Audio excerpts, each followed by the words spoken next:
할렐루야. 하나님께서 예배 가운데 함께 하실 줄로 믿습니다. 어떤 상황 속에 왔다 할지라도 하나님이 회복시켜 주실 줄로 믿습니다. 세워질 줄로 믿습니다. 기쁨으로 나아갈 줄로 믿습니다. 고린도전서 우리가 강의하는데 6장까지는 고린도 교회의 문제들을 권면하는 내용이었는데 7장부터는 질문을 받아서 그 질문에 대답하는 형태입니다. 여러분 1절 말씀을 이렇게 시작하죠. 너희가 쓴 문제에 대하여 말하면. 그러니까 고린도 교회가 여러 가지 신앙적인 상담이 필요하고 어려움이 필요할 때에 사도 바울에게 편지를 보내어서 질문을 해서 이거 어떻게 할까요? 라고 한 첫 번째 문제가 뭐냐 하면 결혼을 할까요 말까요 하는 문제였어요. 아니 세상에 많은 문제 있고 사람이 살아가면서 엄청난 문제들이 있는데 왜 1번 질문이 결혼에 관한 이야기였냐 그러면 헬라 철학의 영향 때문에 그렇다라고 말씀을 드려요. 표를 하나 보여주시면 제가 이미 말씀드렸어요. 그때 당시 유행하는 세상의 지식과 가르침이 뭐냐 그러면 육체는 악하고 영혼은 선하다라는 것이었어요. 육체는 악하고 영혼은 선하니까 그러면 저 반응이 극단의 두 개가 나타나는데 하나는 뭐냐 그러면 그럼 육체는 악하고 아무것도 아니니까 마음대로 굴려도 돼 그러면서 본능에 충실하고 엄행하고 방탕하고 살아가는 사람들이 있었어요. 또 하나가 뭘까요?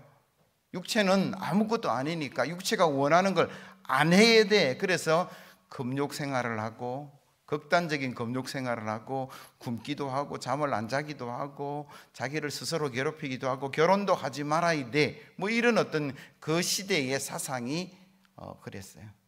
그러니까 고린도 지역에 살아가는 사람들이 다 그런 영향과 가르침을 받고 살아가다가 이제 교회가 세워지니까 교회에 와서 교인이 되었는데 교회에 와서도 똑같이 그렇게 살아가야 되느냐, 그렇게 살아가는 사람도 있고 그렇지 않아야 된다는 사람도 있고, 그래서 사도 바울에게 물어보자 한 게 질문이고 대답이 오늘 본문 말씀인데 7장이에요. 그래서 이 본문을 제가 묵상하면서 여러분들이 결혼에 관한 이야기를 하게 되면 나는 결혼했고 나는 결혼 안 했고 나는 결혼할 거고 나는 결혼 안 할 거고, 근데 오늘 본문은 결혼에 관한 이야기의 질문이지만 이 속에 신앙과 하나님의 은혜가 있는 줄로 믿습니다. 그래서 이 본문을 통해서 우리에게 주신 하나님의 음성 첫 번째가 뭐냐 그러면 성도들의 삶의 모든 것은 종말에 초점을 맞춰야 한다. 1절과 7절 8절 말씀 보시면요, 너희가 선 문제에 대하여 말하면 남자가 여자를 가까이 아니함이 좋으나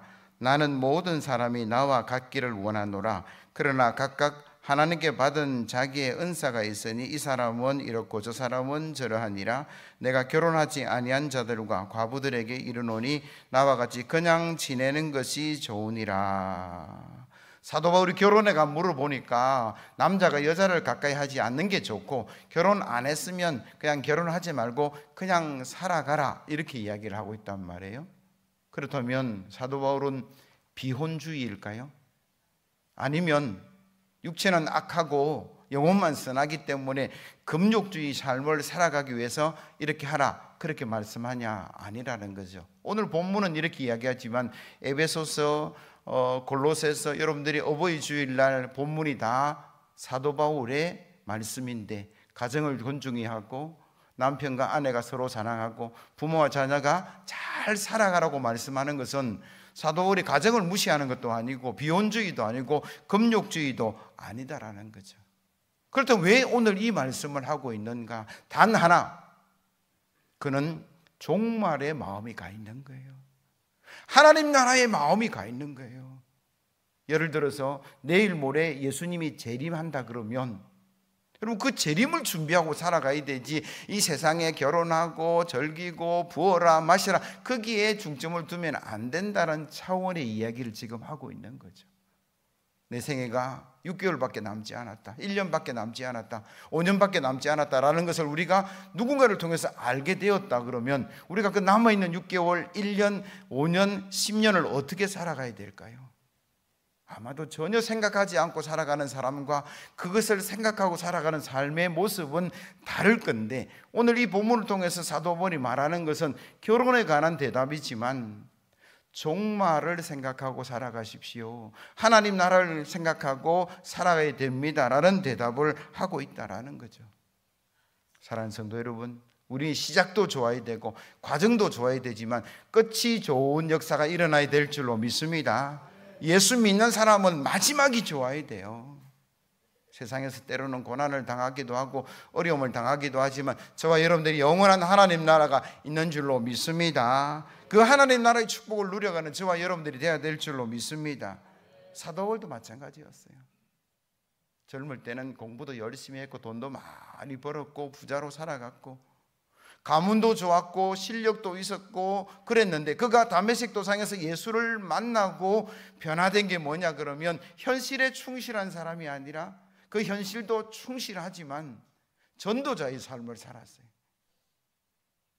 그래서 예수 믿는 사람들에게도 욕을 들었고 처음에는 예수 안 믿는 사람들에게도 욕을 듣는 그런 어떤 이중적인 고통을 당했는데 그가 왜 예수 믿고 그때부터 선교의 현장으로 달려가고 전도하고 교회 세우고 매를 맞고 쓰러지고 죽음의 고통을 당하는 그 엄청난 일들을 그가 감당했냐 그러면 종말에 관한 상 때문에 내가 하나님 앞에 설 것인데 내가 하늘 나라 가서 어떤 상을 받을까 그게 초점을 맞추니까 그런 세상의 끈을 배설물로 여기고 하늘나라를 향해서 달려갔다라는 거예요.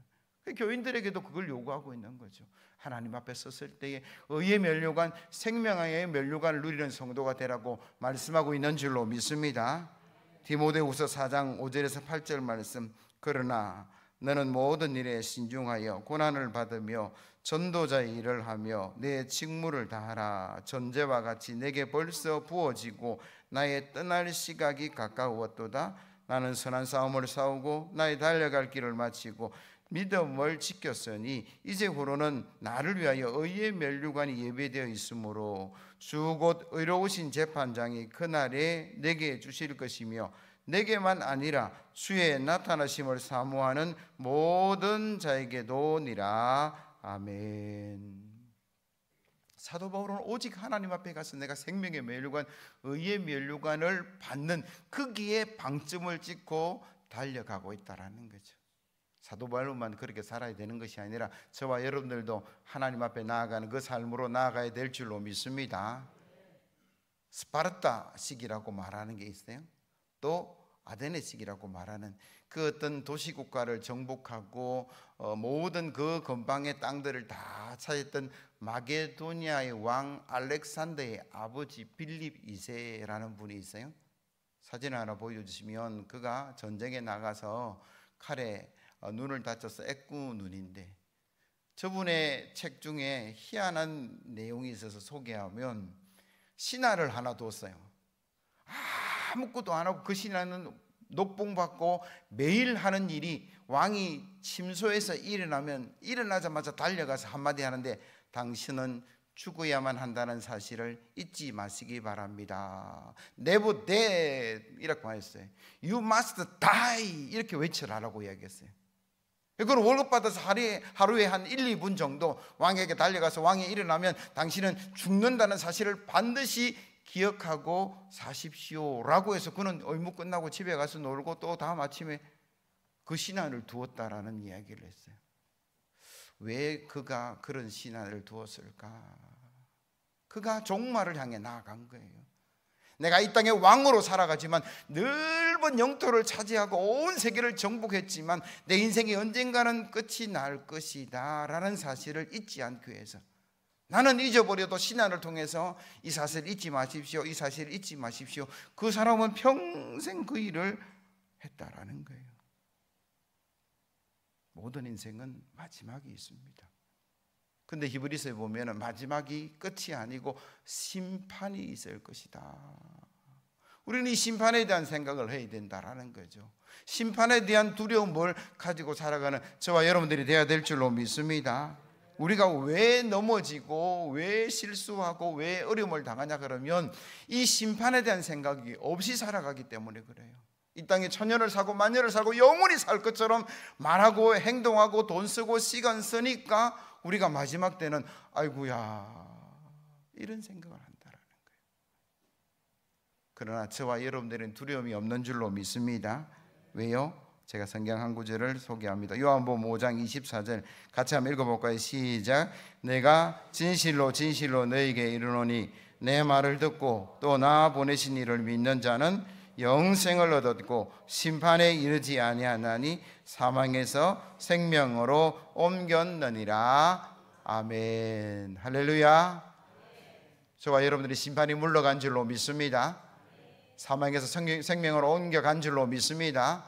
왜 교회 나오라 그러고 이야기하냐 그러면, 왜 전도하라고 이야기하냐 그러면, 죽음이 끝이 아니고 심판이 있는데, 여러분 예수 잘 믿으면, 예수를 구주로 믿으면 그 심판은 떠나갈 줄로 믿습니다. 떠나간 줄로 믿습니다. 그래서 우리가 예수 믿는 거죠. 그리고 저와 여러분들이 일평생 예수 잘 믿는 성도가 되어서 이 땅에서도 복을 받지만 마지막 때에 생명의 멸류관, 의의 멸류관뿐만 아니라 심판을 벗어나고 영생복락 누려가기를 예수 그리스도의 이름으로 기원합니다. 마지막에 좋아지려면 두 번째로 어떻게 해야 되냐? 성도의 삶은 죄를 예방하려는 노력이 필요하다. 2절에서 5절 9절 말씀 같이 한번 읽어봅니다. 시작. 음행을 피하기 위하여 남자마다 자기 아내를 두고 여자마다 자기 남편을 두라. 남편은 그 아내에 대한 의무를 다하고 아내도 그 남편에게 그렇게 할지라. 아내는 자기 몸을 주장하지 못하고 오직 그 남편이 하며 남편도 그와 같이 자기 몸을 주장하지 못하고 오직 그 아내가 하나니 서로 분방하지 말라. 다만 기도할 틈을 얻기 위하여 합의상 얼마 동안은 하되 다시 합하라. 이는 너희가 절제 못함으로 말미암아 사단이 너희를 시험하지 못하게 하려 함이라. 만일 절제할 수 없거든 결혼하라. 정욕이 불같이 타는 것보다 결혼하는 것이 나으니라. 아멘. 앞에서 사도 바울이 이렇게 이야기했습니다. 결혼 안 하고 종말을 준비하고 하나님 나라를 준비하고 살았으면 좋겠다. 그러나 뭐라고 이야기합니까? 죄를 짓고 도저히 그 길을 갈 것 같다. 그러면 결혼하는 게 낫다. 죄를 지을 것 같으면 결혼하고 하락하는 게 낫다. 뭐 그렇게 지금 이야기를 하고 있는 거예요. 그리고 결혼했으면 남편이 아내가 남편 서로 자기를 주장하지 말고 서로 봉사하고 헌신하고 분방하지 말고 기도할 틈을 짜서 잠깐 하더라도 다시 합치라. 왜? 사단이 시험하여 넘어뜨릴 수 있기 때문에. 그런 경우들이 종종 봐요. 너무나 경건한 삶을 살아가는 성도들이 때로는 그 경건하지 못한 남편이 아내가 그것 때문에 시험 들고 가정이 어려운 부분들을 종종 보게 된다라는 거죠. 그러니까 사도 바울이 뭐라고 이야기합니까? 죄 안 짓고 살았으면 좋겠다. 여러분 종말이 좋으려 그러면, 마지막 하나님 나라에서 의의 멸류관, 생명의 멸류관을 누려가려 그러면 여러분 죄는 멀어져야 될 줄로 믿습니다. 죄는 예방하는 삶을 살아야 될 줄로 믿습니다. 여러분 누가 죄 지을 것 같으면 미리 뭐 해야 돼요? 조심해야 되고 조심시켜야 되고 사단의 유혹에 넘어뜨리지 않으려고 예방하는 게 필요한 게, 그게 지혜로운 삶이다라는 거죠. 혹여 어르신들 가운데 겨울이 오기 전에 나 독감 코로나 예방 주사 맞았다는 분 아마 계실 거예요. 맞은 분과 안 맞은 분은 독감이 유행할 때, 코로나가 유행할 때 전혀 다른 결과가 나타날 수밖에 없다라는 거죠. 창세기에 아담에게 하나님께서 이렇게 말씀합니다. 에덴 동산을 허락하시고 동산 중앙에 있는 선악을 알게 한 나무 결코 먹지 마라. 정령 죽으리라. 반드시 죽는다. 근데 뱀이 와가지고 하와에게 물어요. 야, 어떻게 이야기하대? 죽을까 하노라. 아니야, 안 죽어. 하나님처럼 돼. 그렇게 유혹에 넘어가서 죄를 짓고 남편에게 주어서 땀 흘림과 고통과 해산과 에덴에서 쫓겨나는, 하나님과 관계가 깨어지는 이런 엄청난 일들이 시작되었는데, 제가 그 본문을 이 설교 준비하면서 묵상해 보니까 아담은 끊임없이 하와에게 매일 아침 일어나서 죽는다라고 이야기했어야 돼요. 하나님께서 반드시 죽는다라고 매일 매 순간 교육시키고 주제시키고 기억하게 했으면 사단의 유혹이 왔을 때 죽을까 하나라고 애매하게 이야기하지 않고, 아니 죽어, 반드시 죽어, 나 그거 먹지도 않고 보지도 안 할 거야, 그랬으면 인류의 삶은 달라졌을 것이다. 예방하지 않아서 그런 문제가 생기는 거예요. 왜냐하면 하나님은 아담에게만 이야기했지 하와는 그때 없을 때라는 말이에요. 회사에 월급을 얼마나 주면 그 회사에 충성을 다할까요? 너무 많이 받고 싶지만 너무 적게 주면 이 사람은 맨날 도망갈 생각, 이직할 생각밖에는 안 할 건데 적정선의 어떤 임금이 필요하겠다는 생각을 해요. 여러분, 자녀들이 유혹을 받거나 넘어지지 않기 위해서 용돈을 어느 정도 주는 게 맞을까요? 컴퓨터 활용하고 스마트폰을 주는데 어느 정도의 시간을 허락해야 이 아이의 미래를 망치지 않고 잘 갈 수 있을까? 많이 주면 좋다라는 것은 받는 사람의 이야기겠지만 부모 입장에서는 너무 많이 줘도 문제가 생기고 너무 작게 줘도 문제가 생겨요. 적정선에서 용돈을 주고 시간을 주는 게 그게 부모의 지혜인데, 여러분, 아굴라라는 사람이 잠언 30장 7절 이하에 이렇게 말씀하셨어요. 내가 두 가지 일을 주께 구하옵나니 내가 죽기 전에 내가 거절하지 마옵소서. 내게 거절하지 마옵소서. 곧 헛된 것과 거짓말을 내게서 멀리하지 마옵시며 나를 가난하게도 마옵시고 부하게도 마옵시고 오직 필요한 양식으로 나를 먹이시옵소서. 혹 내가 배불러서 하나님을 모른다 여호와가 누구냐 할까 하오며 혹 내가 가난하여 도둑질하고 내 하나님의 이름을 욕되게 할까 두려워함이니이다. 모든 것을 다 자녀에게 제공하면 그 아이 잘 될 것 같다. 하나님이 잊어버릴 수 있어요. 신앙 버릴 수도 있고 버릇없는 아이로 자라날 수도 있고. 그러나 너무 안 주고 너무 용돈도 뭐도 해보면 그는 나쁜 생각을 할 수밖에 없다라는 거죠. 그래서 우리가 부모를 통해서 받는 교육들 중에 여러분, 자녀 양육에 대한 부분들이 참 가장 고민스러운 부분인데, 이 적정을 지킨다는 게 참 쉬운 일은 아니지만 여러분, 자녀가 잘 자라서 여러분 자자손손 하나님 은혜 가운데 나아가야 될 줄로 믿습니다. 그래서 우리가 자녀들을 키우는데 이런 이야기, 전문가들은 위인전을 한번 읽혀보라. 그럼 그 위인의 삶을 따라갈 것이다. 일기를 쓰게 하라. 그러면 하루에 반성을 하고 틀린 것도 바로잡고 실수한 것도 바로 세워질 것이다. 요즘 제가 그 자녀 교육한 책을 보니까 반려동물을 키우는 것도 도움이 됩니다. 정서상으로 아이들이 어릴 때 개나 고양이가 함께하면 그 아이들은 아마 정서상으로 풍요해질 겁니다 라고 했는데, 또 다른 책을 보니까 그것뿐만 아니라 이별의 예방교육이 될 수 있겠다. 그래서 오늘 제가 이 이야기를 하는 거예요. 사람은 70, 80, 90 살지만 아무리 반려동물은 그만큼 못 살죠.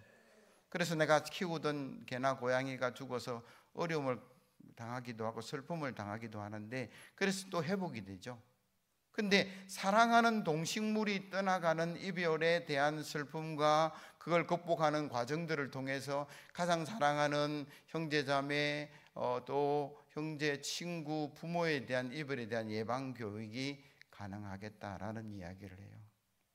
그러니까 우리가 부모로서 자녀를 키울 때는 물론 잘 되라 그것만 이야기하는 것이 아니고, 때로는 슬픔을 이겨내고 고통을 이겨내고 어려움 가운데서도 나아갈 수 있는 그 교육이 필요한데, 그를 위해서 얼마나 많은 돈을 투자하세요. 수능이 지난주에 있었는데 여러분, 초등학교부터 고등학교까지 아이들 학비가 수억이다 그런 이야기를 해요. 물론 더 많이 하는 사람도 있고 더 못하는 사람도 있겠지만 그거 다 자녀들이 잘 살게끔 하기 위해서 하는 것이고 죄는 예방하는 것이고. 그래서 오늘 사도 바울이 뭐라고 이야기했냐 그러면, 우리가 살아가는데 하나님 나라에서 의의 면류관, 생명의 면류관을 누려가는 그 두 번째 방법이 뭐냐 그러면 죄를 예방하게 하라. 결혼도 마찬가지 차원에서 지금 이야기하고 있고 자녀도 마찬가지, 우리의 삶도 마찬가지다라는 거죠. 저와 여러분들이 하나님 말씀 가까이 나아가는 그런 귀한 성도가 되어야 될 줄로 믿습니다. 왜 우리가 말씀 속에 가야 되고 기도하자 그러고 예배하자 그러면 우리 수많은 사람들이 사단의 유혹을 받을 수밖에 없어요. 일주일 살아가면서 목사님은 오로지 경건하게 살았습니까? 라고 말하면 저는 예라고 대답할 수 없어요. 주일날은 이런 시험이 있었고 월요일날은 저런 시험이었었고 이 사람이 이렇게 국지르고 저 사람이 저렇게 싫으면 그것 붙들고 기도할 수밖에 없는 게 제 삶이라면 여러분 삶도 똑같을 거예요. 평안하게 살아가야 되지만, 행복하게 살아야 되지만, 수많은 사단의 세력들이 가족을 통해서, 이웃을 통해서 여러분들의 삶을 흔들고 있을 때 저와 여러분들은 하나님 말씀 붙들고 죄는 멀리하고 예방하고 하나님의 영원한 나라로 나아가는 그런 귀한 성도가 되어야 될 줄로 믿습니다. 마지막으로 성도들의 모든 삶은 하나님의 부르심에 응답이어야 한다. 13절에서 17절 말씀 보세요. 어떤 여자에게 믿지 아니하는 남편이 있어 아내와 함께 살기를 좋아하거든 그 남편을 버리지 말라. 믿지 아니한 남편이 아내로 말미암아 거룩하게 되고 믿지 아니한 아내가 남편으로 말미암아 거룩하게 되나니 그렇지 아니하면 너희 자녀도 깨끗하지 못하리라. 그러나 이제 거룩하니라. 15절 같이 읽습니다. 시작. 혹 믿지 아니하는 자가 갈리거든 갈리게 하라. 형제나 그러나 하나님은 화평 중에서 너희를 부르셨느니라. 아내된 자여 내가 남편을 구원하지 어찌할 수 있으며 남편 된 자여 내가 내 아내를 구원할지 어찌할 수 있으리요. 오직 주께서 각 사람에게 나누어 주신 대로 하나님이 각 사람을 부르신 그대로 행하라. 내가 모든 교회에서 이와 같이 명하노라. 아멘. 17절 말씀을 보면 하나님이 각 사람을 부르신 그대로 행하라 이렇게 말씀하고 계시고 7절도 마찬가지예요. 나는 모든 사람이 나와 같기를 원하노라. 그러나 각각 하나님께 받은 자기의 은사가 있으니 이 사람은 이러하고 저 사람은 저러하니라. 다양한 사람들 가운데 우리가 다 한 모습으로는 갈 수는 없어요. 그리스도를 바라보는 십자가로는 하나가 되지만 여러분 남자도 있고 여자도 있고 나이 드신 분도 있고 젊은이도 있고 다 달라요. 그래서 그 사람들이 어떻게 살아가야 되느냐, 그래야 어떤 삶을 살아야 행복한 삶을 살아냐 그러면 하나님의 부르심의 소명 따라 주신 하나님 주신 은사 따라가면 가장 행복한 삶이 될 줄로 믿습니다. 한번 따라합시다. 은사대로 소명대로. 저는 찬양을 잘 못해요. 근데 부목사님은 찬양을 참 잘해요. 제가 부목사님을 따라가려고 그러면 뭐 시도해봤자 낙심밖에 안 될 것 같아요. 근데 제게 있는 은사가 있단 말이에요. 그래서 저는 그 은사 따라가는가 행복한 거죠.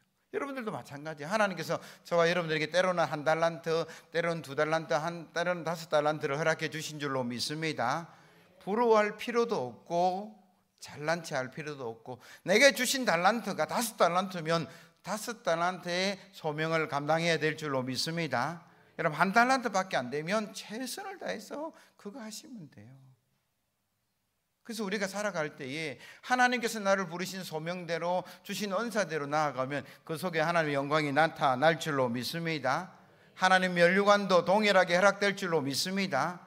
우리는 비교하죠. 우리는 차이를 두지만 하나님은 차이 안 두셨어요. 예수님도 차이 안 두셨어요. 2달란트 받은 사람, 5달란트 받은 사람 똑같이 글자 하나 안 틀리고 상급을 허락하신다. 그러면 내가 1달란트밖에 안 되면 1달란트의 최선을 다하는 것, 2달란트, 5달란트가 최선을 다해서 받는 것은 동일한 하나님의 축복과 은혜가 있는 줄로 믿습니다. 내가 이끄는 삶의 힘이라는 책이 있어요. 그 책에 보면 그림 보여주세요. 어떤 통계들이 있냐 그러면 직업을 선택할 때 중요하게 생각하는 요인이 세월이 지나니까 달라지더라. 1998년에 조사해 보니까 보람과 성취에 대한 부분들이 16.2%였어요.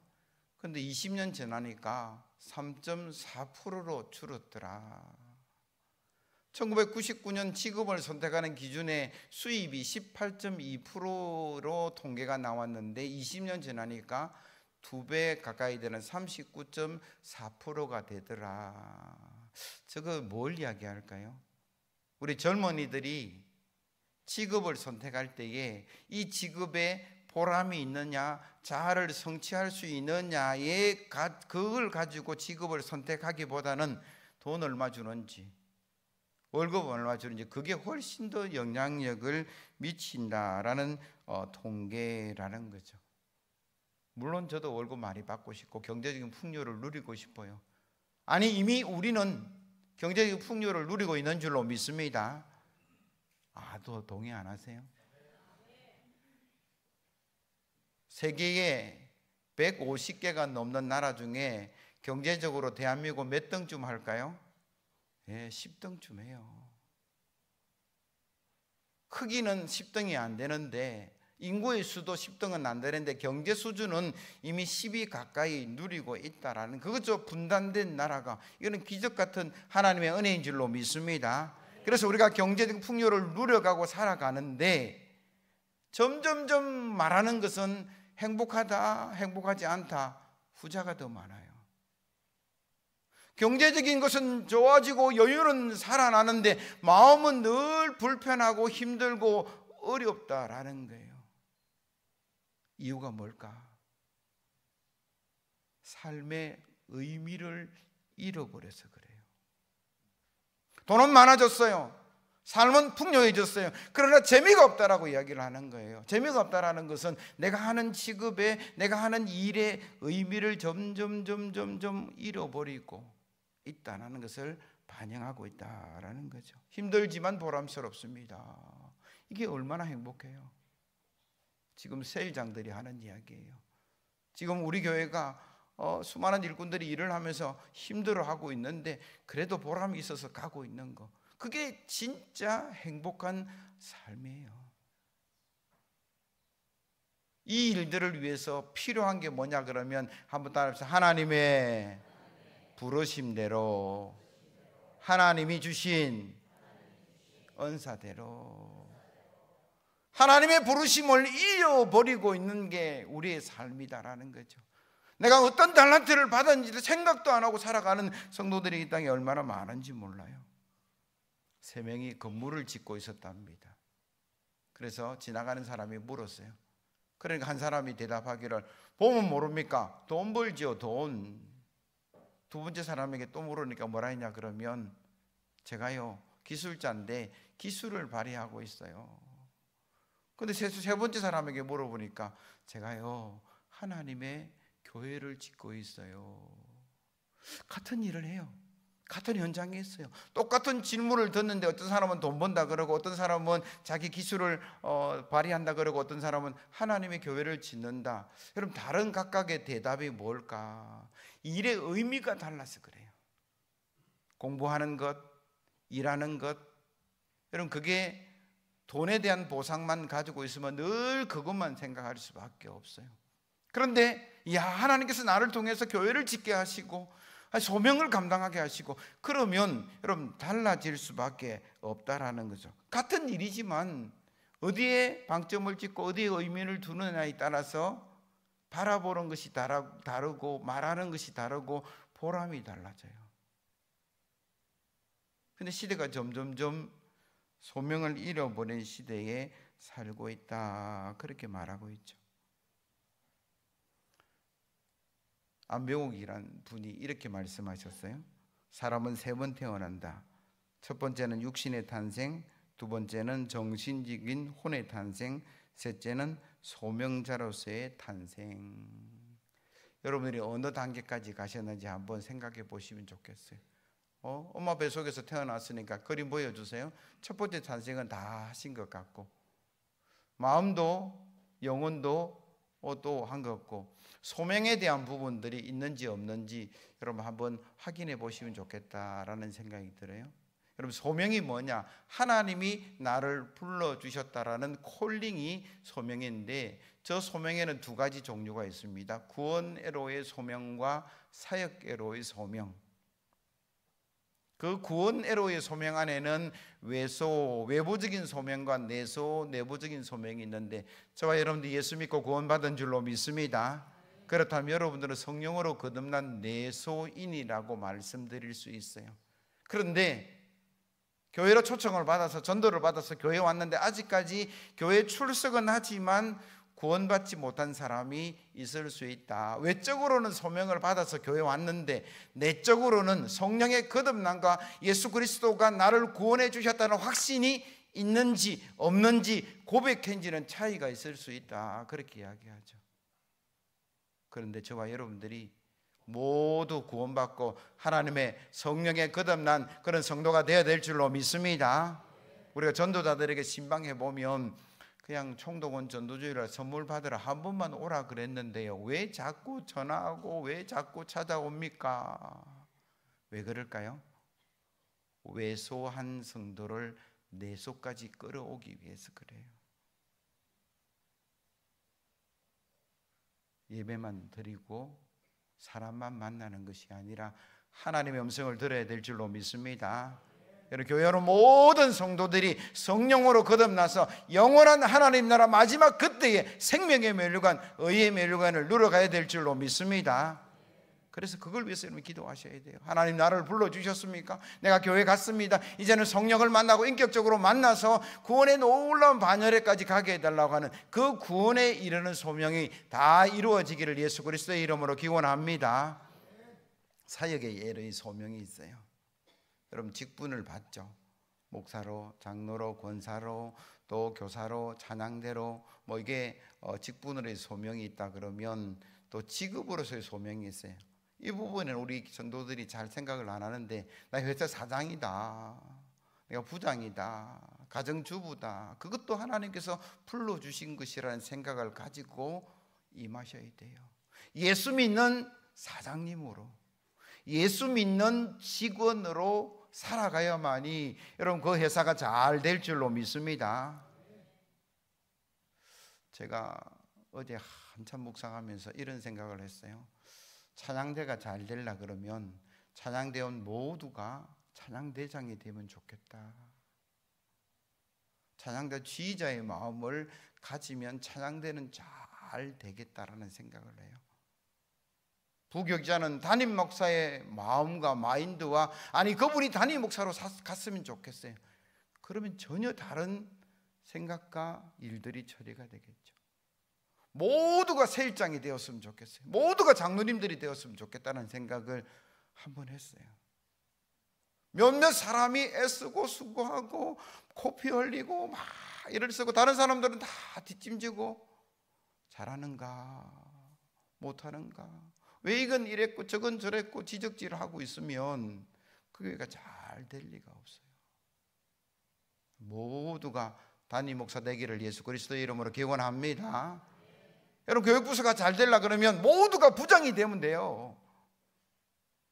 모두가 구역장이 되면 그 구역은 잘 될 수밖에 없는데, 우리가 하나님의 부르심을 놓치고 있을 때가 많아요. 하나님께서 우리를 구원의 소명으로 불러주셨을 뿐만 아니라 직분자로도, 여러분 세상의 직업에 있는 하나님의 직업자로도 불러주신 줄로 믿습니다. 여러분, 그 부르심에 집중하게 되면 우리가 사람에게도 인정받고 하나님 나라에서 생명의 면류관, 의의 면류관을 누려갈 줄로 믿습니다. 말씀을 정리합니다. 오늘 결혼에 관한 대답을 통해서 묵상하니 모든 것이 하나님의 부르심 따라 가야 된다라는 것이 오늘 본문인데, 저와 여러분들이 하나님의 부르심에, 하나님 주신 은사 따라서 협력하며 선을 이루며 하나님 복을 누려가기를 예수 그리스도의 이름으로 기원합니다. 찬송가 488장